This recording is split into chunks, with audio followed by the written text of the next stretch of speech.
to the Girl Scout Juniors. My name is Honora and I work for the Girl Scouts of Suffolk County. And today we will be doing the Junior Social Butterfly Badge.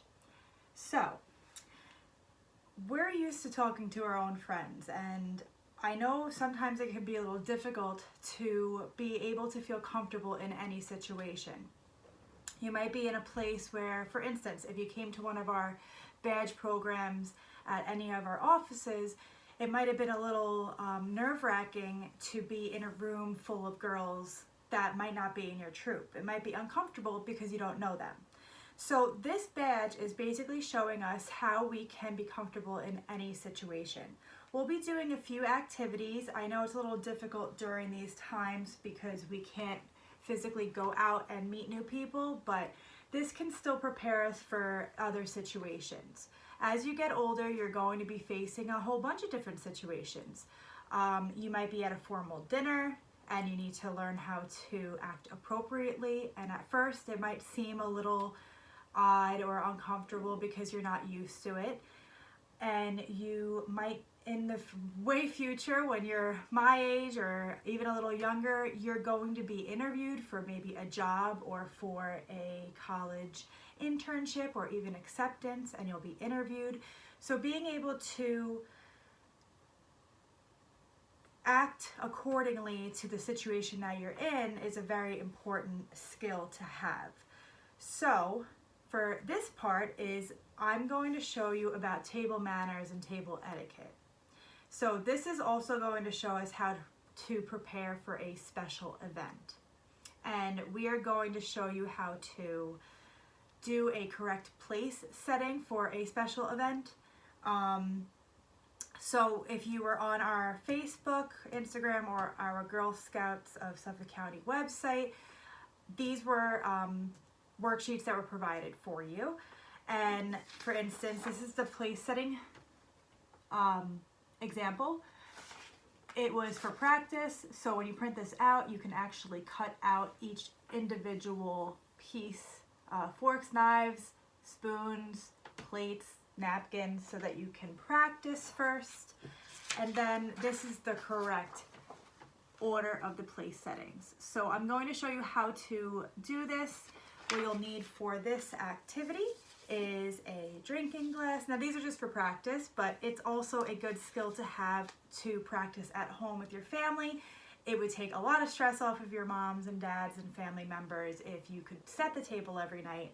It just makes things work smoothly. Conversation is much more smooth, and definitely a good skill to have. So we have our drinking glass. I have a tea glass, a dessert plate, a salad plate, a salad bowl, dinner plate. You'll need a napkin. I have two of them. One's gonna hold my, is gonna stay on the table. One's gonna go into my lap. You'll want a butter knife, a dessert spoon, salad fork or dinner fork, and you'll also need a dinner spoon, dinner knife. Alright, so I wasn't able to get an aerial view without the camera falling, so we're just going to have to do our best. Alright, so to begin, you're going to start out with your dinner plate. Your dinner plate is going to be directly in the center of your table setting. And then you can put one of your napkins right on top of your plate. So I have this napkin, so what I recommend is when you have your napkin is you want to fold it nicely. So we're going to fold it halfway in, and then the other way halfway in, actually fully in, and then you can split it right in half, and you can put it right in the middle of your plate. Okay, I'm going to put my drinking glass in the top right corner, and I'm also going to put my, actually I'm going to put my tea glass on the opposite side. So let's do some of our utensils. Okay, so I have my dinner spoon is going to go all the way on the right, and to the left of the dinner spoon is going to be my dinner knife. Now, I'm going to put two knives. One has a serrated edge. This is good for when you have like a steak or a chicken. It's good for cutting your meats. So I'm going to put that in the middle. And then I have my actual dinner knife. So that's going to go to the left of the serrated. Okay. And then I'm going to put my dinner fork, which you can also use for salad. I don't have a smaller knife, which is actually used for a salad, but I am going to put a smaller spoon.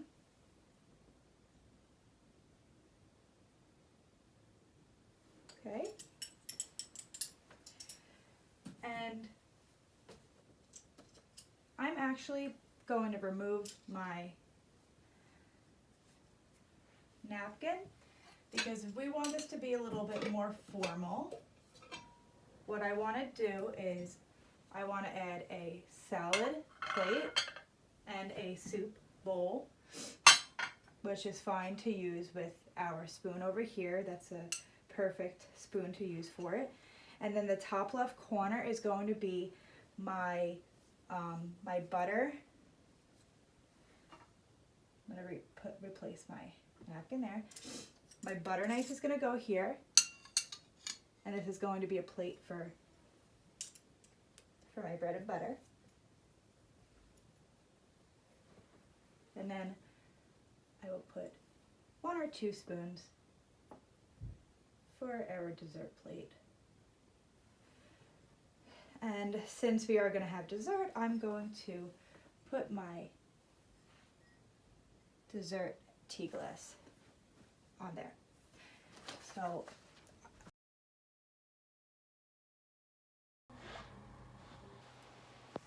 like I mentioned before, it's going to be a little bit difficult for you to be going outside and meeting new people and socializing with people because we are supposed to be social distancing.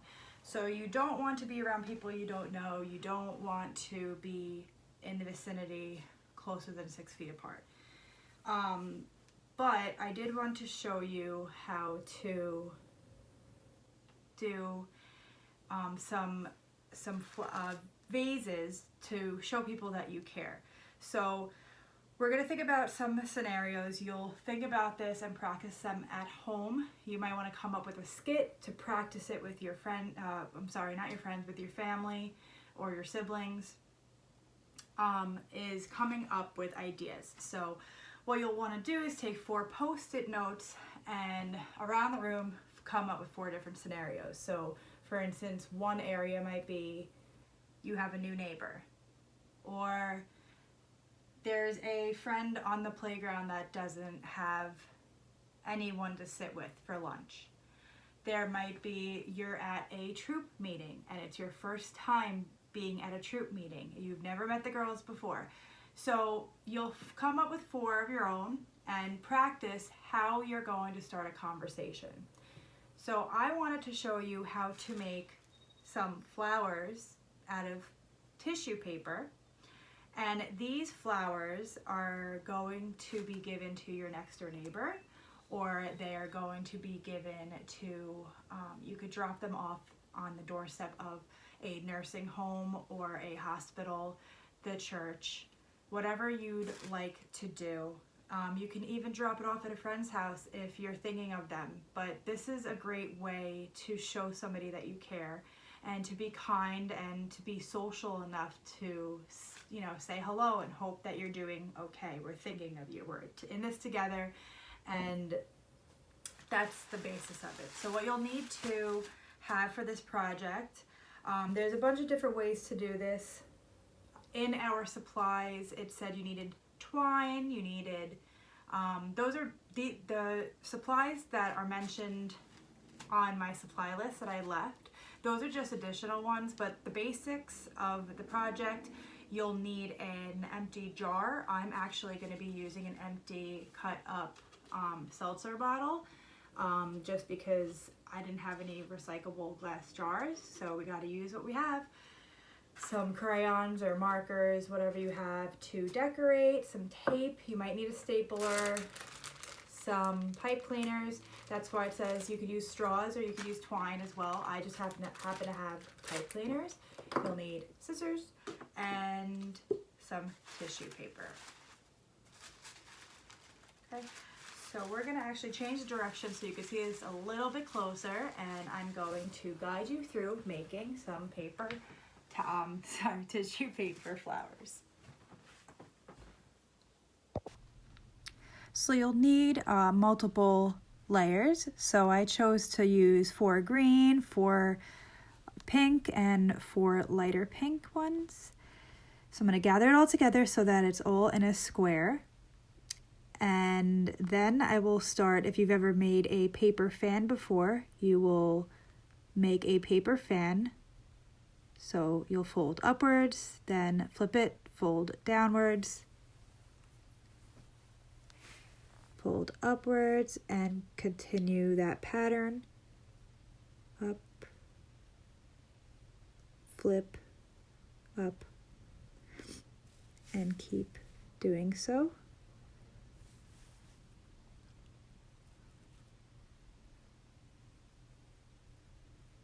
Okay. You see how I keep smoothing it out just so that it stays nice and tight together. This will help when you start to pull out the paper towels. The tissue paper. Okay, and now I'm going to use my pipe cleaner. I chose green so that it makes a stem for your flower. And I will be wrapping the pipe cleaner around my paper fan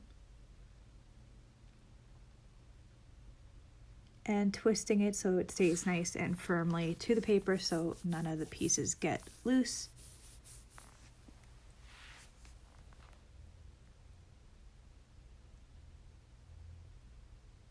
Okay.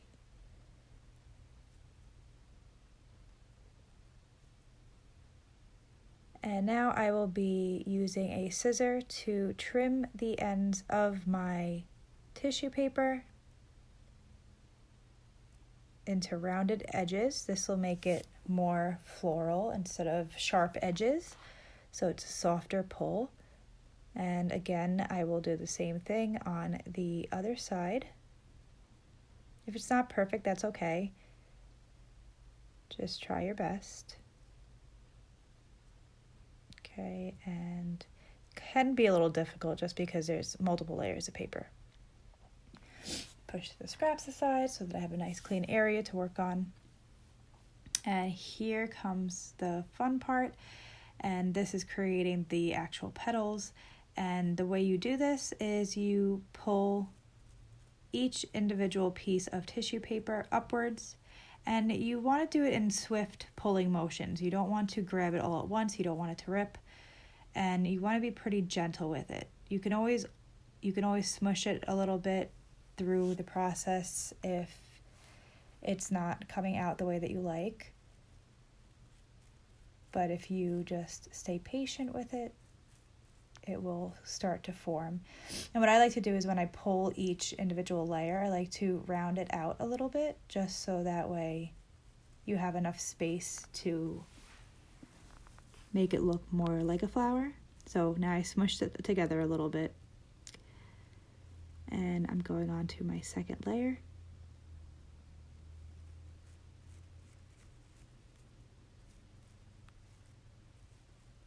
And rounding it as I pull up.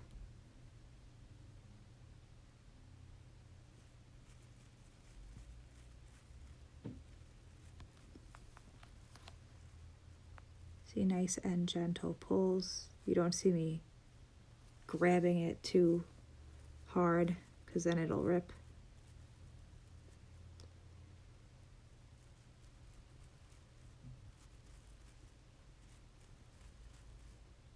And slowly but surely, you'll see a flower start to form. So we're going to speed this up so you can see the finished project.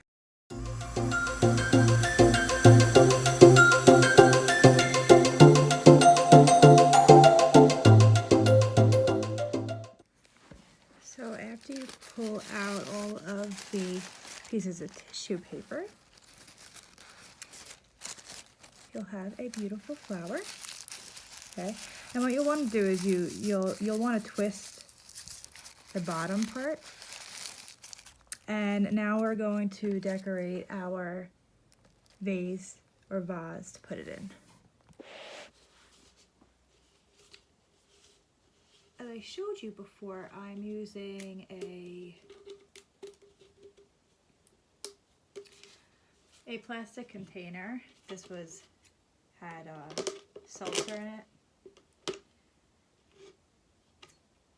So I cut the lid off. I'm trying to just cut some extra so that you don't cut your hand on it.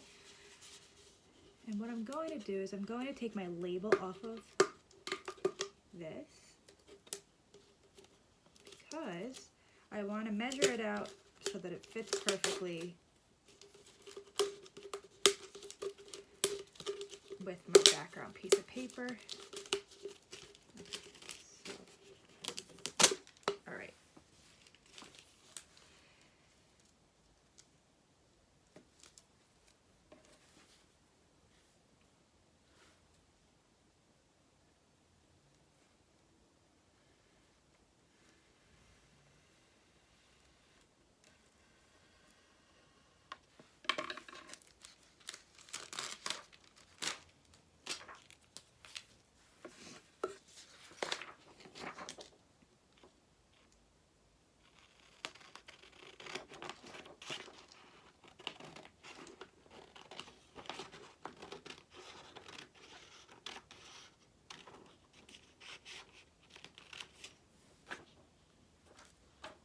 Okay, so for this, where are my crayons? Just give me 1 second, I'm just gonna grab my crayons.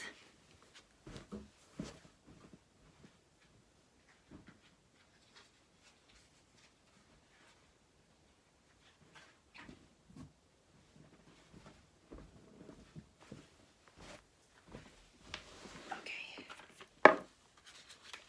so let's see what.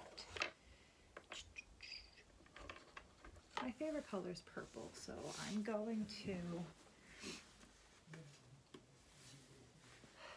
do a light background with purple.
Do some multicolored polka dots. But I'm going to leave a little space in the middle so that I can write a message.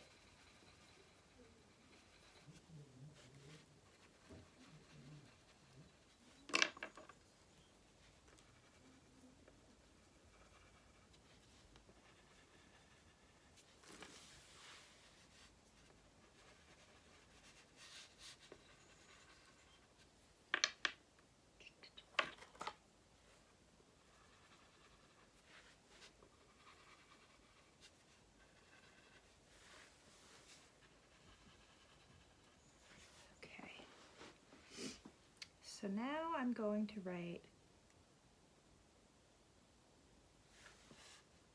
hello.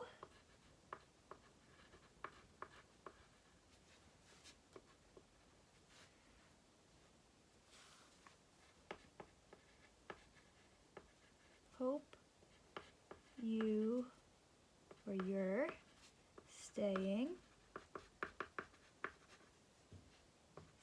safe and healthy.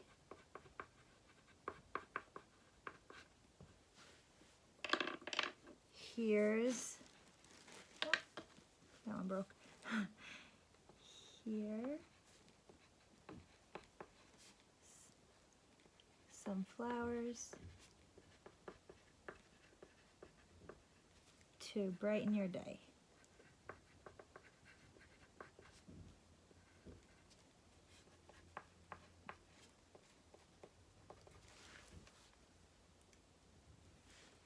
So this is going to be for my neighbor, so I'm going to write Honora. Okay, so now I want to wrap this around.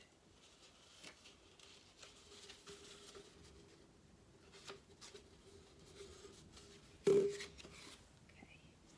and I'm going to take a piece of my packing tape to hold down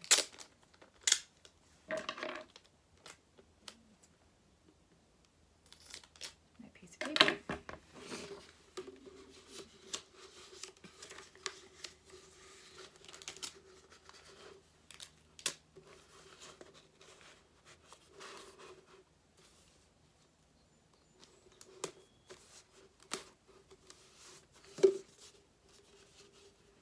And I also want to add some ribbon to it. That's what I'm going to do. Cut a nice big piece of ribbon. And when I wrap it around,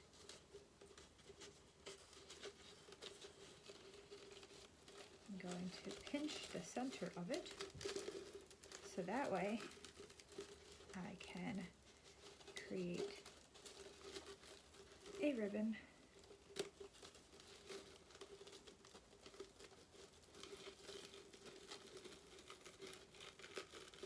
just a little cute bow.